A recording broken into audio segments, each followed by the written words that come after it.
Evening టైమ్స్‌లో ఒకసారి ఇలా చల్ల పునుగులైతే ట్రై చేయండి. పొంగనాలు చాలా టేస్టీగా చాలా బావుంటాయి.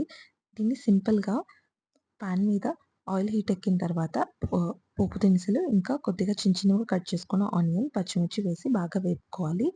అలాగే కొద్దిగా జీలకర్ర కూడా వేసుకుంటూ బాగా కలుపుకోవాలి.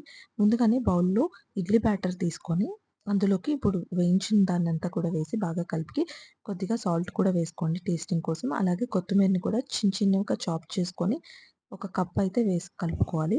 అలాగే పునుగులు కాల్చే పెనం మీద ఆయిల్ మొత్తం వీడియోలో చూపిస్తున్నట్టుగా అప్లై చేసి ఆహ్, వాటిని బ్యాటర్ మొత్తాన్ని కూడా చిన్న ఇడ్లీస్ లాగా వీడియోలో చూపిస్తున్నట్టయితే అన్నిటికి ఫిల్ చేసేసేయండి.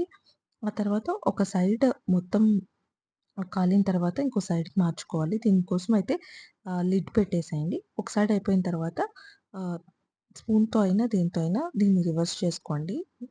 అంతే వేడి వేడి పునుగులైతే రెడీ అయిపోతాయి. ట్రై చేసి ఎలా ఉందో కామెంట్ చేయండి. Thank you.